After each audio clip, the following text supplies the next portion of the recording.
Genesis chapter 3. Now the serpent was more cunning than any beast of the field which the Lord God had made. And he said to the woman, Has God indeed said, You shall not eat of every tree of the garden? And the woman said to the serpent, We may eat the fruit of the trees of the garden, but of the fruit of the tree which is in the midst of the garden, God has said, You shall not eat it, nor shall you touch it, lest you die.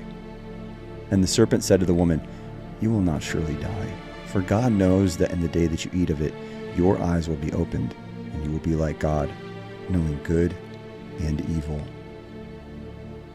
So when the woman saw that the tree was good for food, that it was pleasant to the eyes, and a tree desirable to make one wise, she took of its fruit and ate. She also gave to her husband with her, and he ate. Then the eyes of both of them were opened, and they knew that they were naked.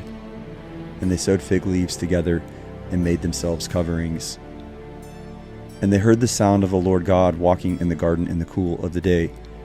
And Adam and his wife hid themselves from the presence of the Lord among the trees of the garden. Then the Lord God called to Adam and said to him, Where are you? So he said, I heard your voice in the garden, and I was afraid, because I was naked, and I hid myself. And he said, Who told you that you were naked? Have you eaten from the tree which I commanded you that you should not eat? Then the man said, The woman whom you gave to be with me, she gave me of the tree, and I ate. And the Lord God said to the woman, What is this you have done? And the woman said, The serpent deceived me, and I ate. So the Lord God said to the serpent, Because you have done this, you are cursed more than all the cattle, and more than every beast of the field. On your belly you shall go, and you shall eat dust all the days of your life. And I will put enmity between you and the woman, and between your seed and her seed. He shall bruise your head, and you shall bruise his heel. To the woman he said, I will greatly multiply your sorrow and your conception. In pain you shall bring forth children. Your desire shall be for your husband, and he shall rule over you.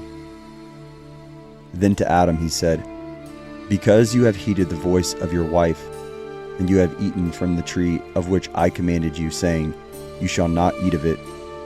Cursed is the ground for your sake. In toil you shall eat of it all the days of your life.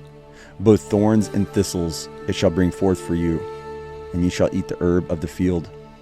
In the sweat of your face you shall eat bread, till you return to the ground. For out of it you were taken, for dust you are, and to dust you shall return. And Adam called his wife's name Eve, because she was the mother of all living. Also for Adam and his wife the Lord God made tunics of skin, and clothed them.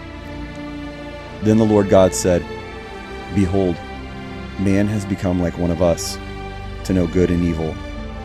And now, lest he put out his hand, and take also of the tree of life, and eat, and live forever. Therefore the Lord God sent him out of the Garden of Eden, to till the ground from which he was taken. So he drove out the man, and he placed a cherubim at the east of the Garden of Eden, and a flaming sword which turned every way, to guard the way to the tree of life.